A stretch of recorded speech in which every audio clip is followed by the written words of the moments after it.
Sí, mis queridos hermanos, en la bendita fe de nuestro Señor Jesucristo, paz a vosotros. Tomen su lugar, mis hermanos, pónganse cómodos, vamos a seguir escuchando el mensaje de nuestro Dios. Y mis hermanos, pues como vimos en esta escuela, que Dios cuida mucho su iglesia, Dios cuida nuestra casa, esta casa de la sabiduría nos cuida mucho, pues también así nosotros debemos de cuidar nuestras casas, nuestros hogares, nuestro lugar donde vivimos, nuestro lugar donde habitamos. Debemos de cuidar de todos los peligros, de todas las cosas, de muchas cosas debemos de cuidar nuestras casas. El título de este tema le he puesto Dulce Hogar, y vamos a ver en qué estamos, dónde es que estamos viviendo nosotros. En una casa, si les preguntaran, diríamos que estamos viviendo en una casa o en un hogar. Es lo mismo decir casa o hogar, aunque puede ser, podemos usar las dos, decir esta es mi casa, yo en tal lugar está mi casa, mi hogar también, pero hay una pequeña diferencia para decir casa o para decir hogar. Cuando decimos una casa, su definición sería entonces una edificación donde va a vivir donde va a ser habitada, donde van a vivir, pero es una edificación que tiene su construcción, tiene un terreno, tiene un patio, tiene un jardín quizás, puede ser de una casa moderna, puede ser una casa clásica, colonial, o sea, una infinidad de estilos, pero quizás sea una casa de lujo, pero la familia que vive ahí quizás no es feliz, porque vamos a ver algunos ejemplos en donde, aunque haya riqueza, no quiere decir que sea una familia feliz. Y en cambio un hogar es un lugar donde se va a reunir una o varias personas para sentir una comodidad, un confort, una seguridad. O sea, es un lugar donde uno se siente seguro, es la definición de hogar. Y originalmente la palabra hogar viene del latín, que es focus, o también era un lugar donde se encendía una fogata para reunirse, para calentarse la familia. O sea, un lugar en una casa donde se ponía una fogata, una hoguera, y de ahí viene la palabra hogar, de la hoguera. Esta fogata se ponía para que la familia se reuniera y se sintiera en la calidez. Por eso muchas veces dicen, se siente el calor de hogar, este calor, no el calor físico que de esa fogata, sino ese ambiente de unidad. Entonces una casa puede ser la construcción, pero puede ser humilde y pueden vivir felices en la familia. Entonces se convierte en un hogar maravilloso. Pero vamos a ver qué es un ejemplo de una descripción de lo que es una casa. Vamos a ver en el libro de Josué, capítulo 24.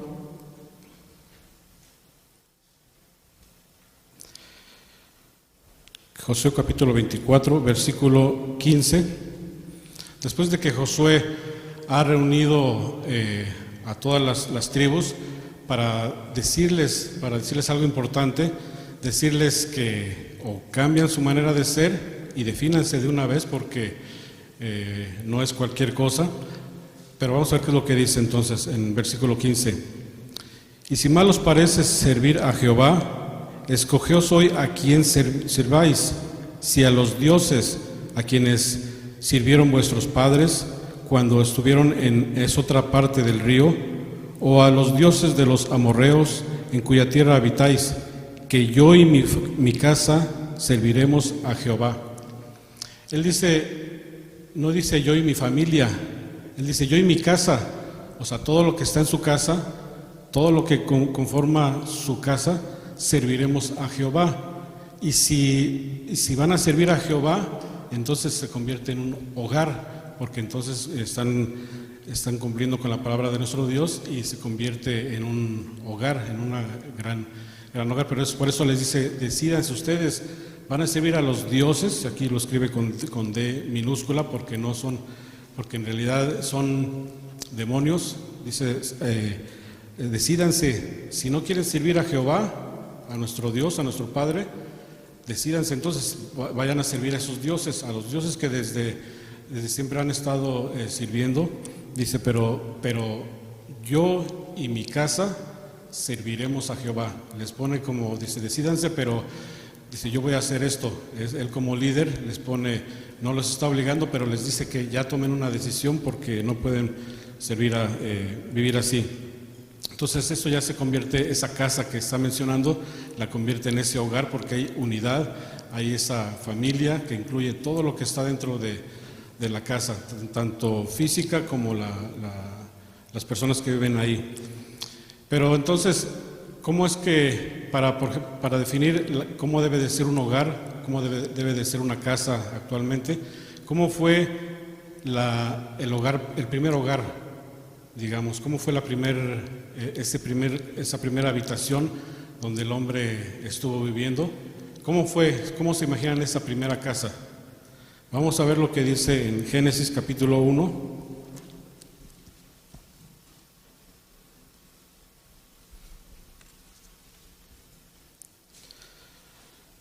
Génesis capítulo 1, en versículo 26 al 29, después de que ha hecho la creación, estos 5 primeros días, donde se puso a hacer todo, la tierra, la mar, las plantas, los animales, y vio que todo era bueno. Entonces ya el 7º día hace su última creación, la más perfecta también, antes de guardar el 7º día. Pero entonces dice el versículo 26, y dijo Dios, hagamos al hombre a nuestra imagen, conforme a nuestra semejanza. Cuando dice hagamos al hombre, dice aquí, entonces se refiere también en otras versiones, dice al ser humano. Hagamos al ser humano a nuestra imagen y semejanza, o sea, perfecto. Y señoré en los peces de la mar y en las aves de los cielos, en las bestias, en toda la tierra y en todo animal que se anda arrastrando sobre la tierra. Y crió Dios al hombre, a su imagen de Dios los crió, varón y hembra los crió. Aquí también vuelve a decir, hagamos al hombre, pero te dice varón y hembra, o sea que se refiere al ser humano otra vez. Al ser humano por igual, tanto hombre como mujer, por igual dice el ser humano. No, por eso es que tiene tanta importancia o igualdad de circunstancias está el hombre que la mujer, o sea, igualdad de importancia. No es más el varón ni es más la varona, sino que son iguales. Y los bendijo Dios y díjoles Dios, fructificad y multiplicad y henchid la tierra y sojuzgadla y señoread en los peces de la mar y en las aves de los cielos y en todas las bestias que se mueven sobre la tierra. Y dijo Dios, he aquí que os he dado toda hierba que da simiente que está sobre la haz de toda la tierra, y todo árbol en que hay frutos de árbol que dé simiente, ceros para comer. Ese era su hogar, les dio la tierra, les dio para que se enseñoren de todos los animales, les dio de alimento, les dio las plantas, dice van a comer, no les iba a faltar nada. Toda la creación fue para ellos, fue para el hombre. Ese era su hogar, esa era su casa. Iban a vivir en esta tierra perfecta, esta tierra edénica, paradisíaca. Edénica se le dice porque dice que puso en el Edén, en un lugar que es llamado Edén. Por eso muchas veces cuando se refieren a un gran paisaje dicen se ve como es como el Edén, como el paraíso. Pero les dio todo esto perfecto, esta creación que hizo para donde iba a habitar, la tierra, el agua, el fuego, todo lo que compone la tierra, lo hizo perfecto y era para el hombre. Pero de ahí también, de esos mismos componentes físicos, químicos, de que está compuesta la tierra, de ahí también hizo al hombre. O sea, del mismo físico que hizo y que es único también en el universo, porque hasta ahorita no se han descubierto que haya otro planeta donde tenga también plantas, agua, animales, personas, cielos, oxígeno, como lo tenemos en la Tierra. O sea, por más que están buscando, pues no hay otro lugar, no se conoce que haya otro lugar igual a la Tierra. Por eso es que fue único. Y de ese mismo material entonces hizo al hombre, dice el capítulo 2, verso 7. Formó pues Dios al hombre del polvo de la tierra, o sea, del componente de la tierra, de todo lo que está compuesta la tierra, y alentó en su nariz soplo de vida, y fue el hombre en alma viviente. Entonces ya hizo físicamente al hombre, igual que lo que se compone la tierra, o sea, de todos los elementos químicos, digamos, que se compone la tierra, ya hizo al hombre, pero todavía era una masa, todavía no tenía esa vida. Dice, le dio un soplo de vida en su nariz y fue alma viviente. Entonces ya le dio ese espíritu, esa alma, ya es un ser espiritual, ya no es una persona nada más solamente física, sino ya es un ser espiritual. Y eso, pues por mucho que el hombre quiera hacer clonaciones o quiera hacer que avance mucho la ciencia, o que esté haciendo androides, pues nunca va a ser con esa alma, con ese espíritu. Así es que todo esto, así fue como creó primero al hombre y le dio su hogar, su tierra, para que habitara. Pero entonces formó también el matrimonio como una unidad perfecta para que el hombre viva, pero en una unidad, en un matrimonio. No dijo que puedan vivir con diferentes personas o que se puedan casar después, o que si no se entienden se busquen otra esposa, sino que hizo al matrimonio como una unidad, como una sola carne, lo hizo perfecto. Dice Génesis 2, capítulo 21 al 24, dice: y Jehová Dios hizo caer sueño sobre Adán y se quedó dormido. Entonces tomó una de sus costillas y cerró la carne en su lugar. Y de las costillas que Jehová Dios tomó del hombre, hizo una mujer y trájola al hombre. Y dijo a Adán: esto es ahora hueso de mis huesos y carne de mi carne. Esta será llamada varona, porque del varón fue tomada. Por tanto, dejará el hombre a su padre y a su madre, y allegarse a su mujer, y serán una sola carne. Y van a vivir en armonía. Tenían todo ya creó ahora sí su hogar, y está compuesta por una familia, por una pareja, por un matrimonio, que dice, van a dejar a sus padres, se van a unir en una sola carne. Entonces el matrimonio es de lo más importante que puede haber tanto para la sociedad. Dicen que el matrimonio es lo más importante. Entonces, pues todo era perfecto, ¿verdad? Tenían esta tierra maravillosa, tenían su alimento, se enseñoreaban de todo lo que los demás seres vivos, y no tenía por qué haber falla, todo era perfecto. Pero ¿qué fue lo que pasó? ¿Qué fue lo que pasó? Que este matrimonio se empezó a descomponer, porque se aparece Satanás en sus vidas y empieza a corromper, empezó desde ahí a caer, a hacerlos que cayeran en desobediencia, porque les había dado instrucciones precisas, pero desobedecieron. ¿Pero por qué fue que desobedecieron? ¿Por qué fue que este matrimonio, que era perfecto, por qué tuvo que desobedecer? Porque dice que Satanás engañó, que es el padre de la mentira, y engañó a la mujer. La mujer ni siquiera la obligó. Le dijo que no, que lo que le dijo Dios no era verdad del todo, y que podía comer de esa fruta. Entonces ella vio el fruto que le había dicho que no podía comer, lo vio apetitoso, lo vio bueno, y comió. O sea, ella sola fue la que lo vio agradable y comió. Y luego le compartió a su esposo y él también comió. O sea, los dos también pues cayeron en la desobediencia.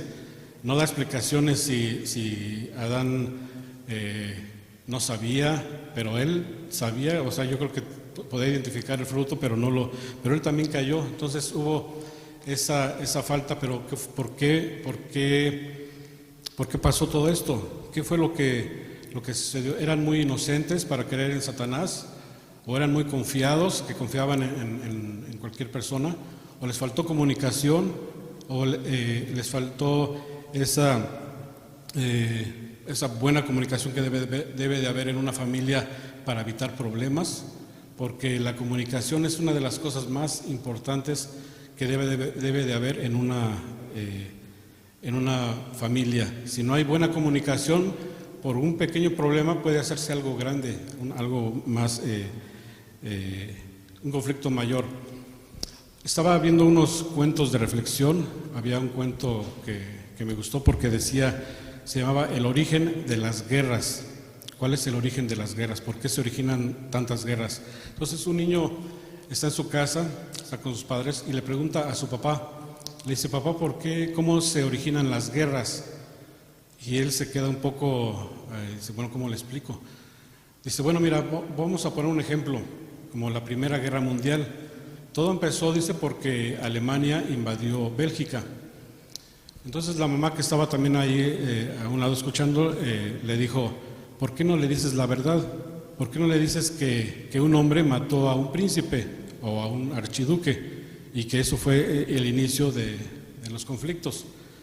Entonces el hombre como que se enojó porque pues lo corrigió su esposa, porque dice, se está metiendo, le dice: bueno, ¿a quién le está preguntando? ¿A ti o a mí? O sea, como diciéndole: ¿por qué te metes? Pero se le quedó viendo medio feo. Entonces la esposa se enoja y se sale mejor y da un portazo a la puerta y se va enojada. Y ya el papá le dice al hijo: bueno, mira, entonces, como te venía diciendo, iba a continuar explicándole, le dice al hijo: ya no necesito que me expliques, ya sé cómo se inician las guerras. Pues lo estaba viendo en su propia familia, por un malentendido o por lucha de egos o lucha de autoridad, dice, ahora entiendo por qué se originan las guerras. Y ahí estaba ocasionando una guerra, una batalla, digamos, por una cosa que a lo mejor no tenía por qué pasar. Quizás si hubiera habido buena comunicación entre ellos dos, entre la pareja, o entre los dos hubieran explicado al hijo de la mejor manera, pero a veces por un detalle se originan esos conflictos, por esa falta de comunicación. Vamos a ver lo que dice Colosenses, capítulo 3, versículo 13.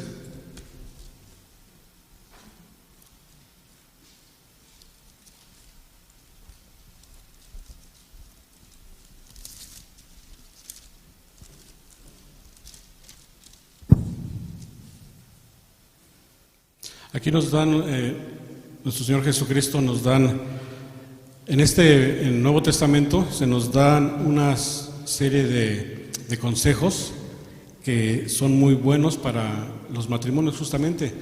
Estos consejos para todo tipo nos sirven en todo momento. Desde esa época le estaban dando esos consejos, pero siempre se aplican. Vamos a ver los consejos si nos sirven también. Dice, sufriéndoos los unos a los otros, o dice también en otras versiones, soportándose los unos a los otros, aunque a veces que no somos perfectos, mis hermanos, pero dice, debemos de sobrellevarnos, de soportarnos, de sufriendo los unos a los otros, perdonándoos los unos a los otros, si alguno tuviere queja del otro, de la manera que Cristo os perdonó, así también hacedlo vosotros. O sea, perdonar, mis hermanos. Y sobre todas estas cosas, vestidos de caridad, la cual es el vínculo de la perfección, vestidos de caridad. Y la paz de Dios gobierne en vuestros corazones, a la cual asimismo sois llamados en un cuerpo, y sed agradecidos. Debemos de dar siempre gracias, y dice que la paz de Dios gobierne en nuestros corazones. Y alguien va a decir, ¿y cómo es esa paz de Dios? Porque yo no hay guerra en mi casa, yo vivo en paz, pero más adelante también vamos a ver esa paz, ¿a qué se refiere? Y la palabra de Cristo habite en vosotros en abundancia, en toda sabiduría, enseñándoos y exhortándoos los unos a los otros, con salmos e himnos y canciones espirituales, con gracia cantando en vuestros corazones al Señor.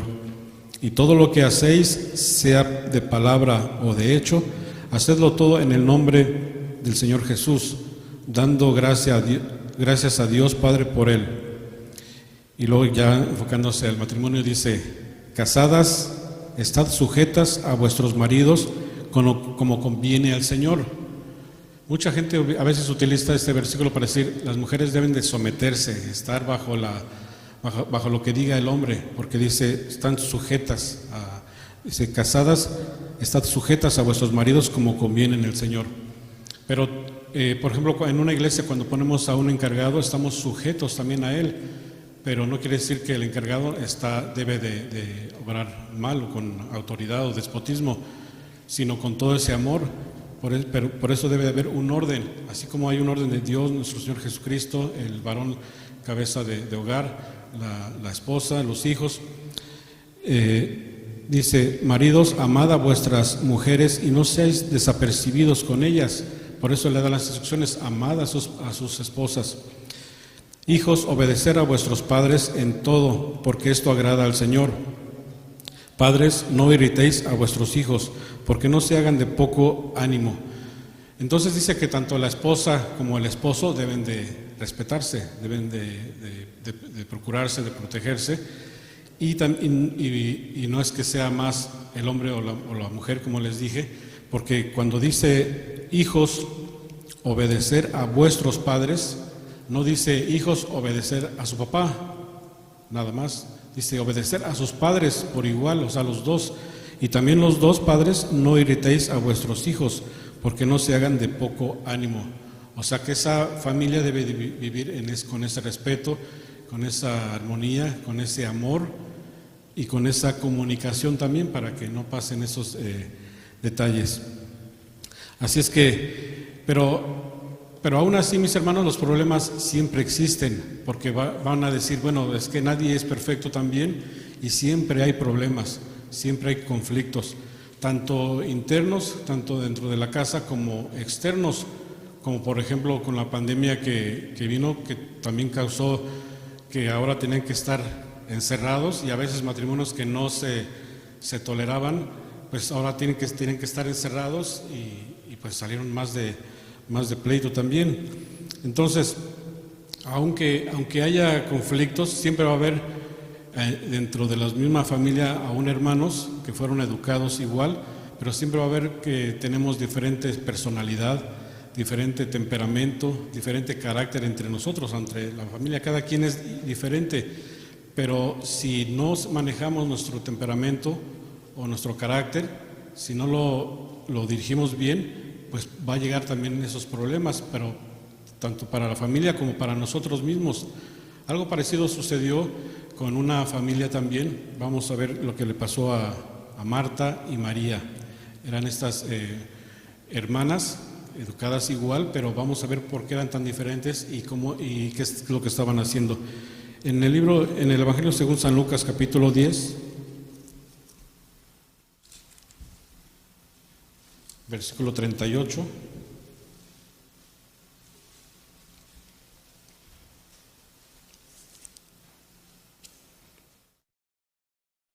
Vamos a ver cómo estas hermanas reaccionan, cómo es su carácter, cómo es su temperamento, cómo es su personalidad de cada una, para ver si nos reflejamos nosotros en alguna de ellas.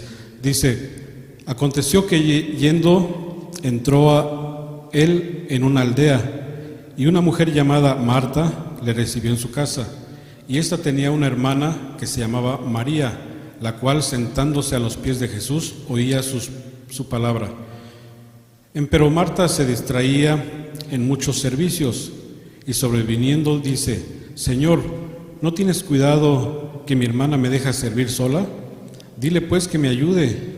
Pero respondiendo Jesús le dijo, Marta, Marta, cuidadosa estás y con las muchas cosas estás turbada. Empero una cosa es necesaria, y María escogió la buena parte, la cual no le será quitada. El Señor Jesucristo está en su casa, es amigo de ellos también, pero también es su Señor. O sea, es como Jesucristo está en nuestra casa, es nuestro amigo y nuestro Señor también. Pero ¿cómo nos comportamos al decir que tenemos a Jesucristo con nosotros? Porque podemos decir, sí, yo acepté a Jesucristo, Cristo está en mi casa. Pero aunque Cristo estaba en la casa de las dos, en el mismo hogar, ¿por qué una está turbada? Una está ansiosa, está turbada, está afligida, está enojada, y la otra está en armonía, está en paz, escuchando. Así a veces somos, porque decimos que tenemos a Jesucristo, pero en realidad nos confiamos y decimos, sí, yo soy israelita, soy cristiano, yo voy a la iglesia, yo cumplo con todo, pero dentro de mi corazón estoy 100% escuchando lo que dice Jesucristo, o realmente tengo un entendimiento, una conexión con Cristo plena y sé lo que tengo que hacer para que viva en armonía, en paz, porque Marta vivía agitada, haciendo muchas cosas, pero no lo principal. A veces le llaman también procrastinación, cuando dejamos lo más importante al final, pero estamos haciendo muchas cosas diferentes, pero no hacemos lo más importante. Y eso lo llevaba a esa desesperación, a que no estaba bien. Pero María inmediatamente dejó de hacer las cosas porque estaba Jesucristo en su casa, se sentó y escuchó con atención, porque estaba haciendo lo más importante. Dice, ella escogió lo más importante y no se le va a quitar. O sea, ¿cómo va a decirle Jesucristo, deja de escucharme y ayúdale a tu hermana en las muchas tareas? Siempre va a haber tareas, pero dice, no, le dio a entender que ella debería de relajarse y poner en orden también sus ideas y ver qué es lo más importante de nuestra vida. Si obedecer plenamente a Jesucristo, tenerlo con nosotros, o estar haciendo muchas actividades que también nos pueden distraer. Eran tipo de personalidades que a veces en todo hogar siempre también vamos a tener. Por eso debemos de enfocarnos también, porque hemos visto que sí podemos cambiar nuestro temperamento, nuestro carácter. Bueno, a lo mejor el temperamento es un poco difícil, pero nuestro carácter, nuestra conducta la podemos cambiar, podemos hacer ejercicios para cambiar y ser mejores. Hay otra historia en donde también una casa, como les decía, que había dinero, tenían riqueza, pero cómo vivían, tenían valores morales correctos. Vamos a ver también lo que dice en Lucas también, capítulo 19.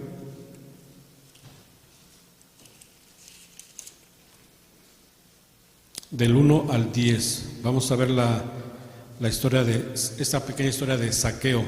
¿Quién era Zaqueo y por qué es buen ejemplo para ver si nos reflejamos también con este personaje?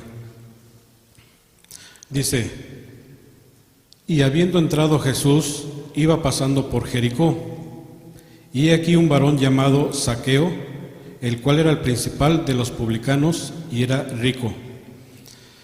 Dice que había un personaje que se llamaba Zaqueo, pero este Zaqueo era el principal de los publicanos, era el jefe le llamaban publicanos a los recaudadores de impuestos para mandarlos a Roma. O sea, Jerusalén, Israel, estaba bajo dominio de Roma. Entonces, como estaba bajo dominio de Roma, que Roma tenía conquista a muchas ciudades, muchos pueblos, no nada más era de que está bajo mi tutela, bajo mi autoridad. Tenían que pagar impuestos, mandar impuestos a Roma. Entonces, para que les llegaran esos impuestos de Jerusalén, nombraban a personas de la misma ciudad para que ellos mismos recogieran los impuestos de los demás y los mandaran a Roma. Pero estos publicanos lo que hacían era que recolectaban los impuestos, pero les pedían de más y se quedaban con una parte del dinero y lo mandaban a la otra parte de Roma. Entonces ellos se quedaban con mucho dinero y se hicieron ricos. Entonces dice que este era jefe de los publicanos, o sea, era el jefe de varios recaudadores, o sea, era importante, era rico. Y dice el verso 3, y procuraba ver a Jesús quien fuese, mas no podía a causa de la multitud, porque era pequeño de estatura. Entonces aquí ya quiere saber quién es Jesús, ya está interesado en buscar a Jesús, pero por múltiples cosas que se atraviesan a veces en nuestra vida, o hay impedimentos, no puede, porque había mucha gente y aparte él era bajito de estatura. O sea, no alcanzaba, aunque brincara no podía, pero eso no impidió, porque vamos a ver qué fue lo que pasó. Y corriendo delante subióse a un árbol sicómoro para verle, porque había de pasar por allí. Como vino a aquel lugar, Jesús mirándole vio y díjole: Zaqueo, date priesa, desciende, porque hoy es necesario que pose en tu casa. O sea, Jesús, sabiendo todo esto que Él lo está buscando, cuando buscamos realmente a Jesucristo ya no va a haber impedimentos. Si realmente de corazón lo buscamos, Él va a venir a nosotros. Así como Jesús se dio cuenta de que lo está buscando y fue y le habló y le dijo: desciende, porque hoy tu casa va a cambiar, ahora se va a convertir en un hogar. Pero ¿por qué? Dice, vamos a ver por qué fue un cambio. Dice, es necesario que pose en tu casa. Entonces él descendió apriesa y le recibió gozoso. Y viendo esto, todos murmuraban diciendo que había entrado a posar con un hombre pecador. Entonces Zaqueo, puesto en pie, dijo al Señor: He aquí, Señor, la mitad de mis bienes doy a los pobres, y si en algo he defraudado a alguno, lo vuelvo con el cuatro tanto. O sea, cuádruple. Si a alguna persona le robé $100, le voy a dar $400, o sea, 4 veces más lo que les quité.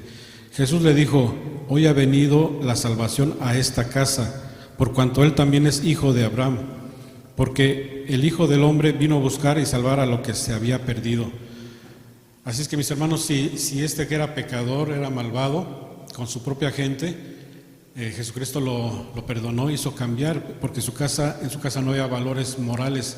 Había mucho dinero, quizás vivían en una mansión, en una casa muy, muy hermosa, porque también hay gente que se preocupa por cuidar su casa, pero no su hogar.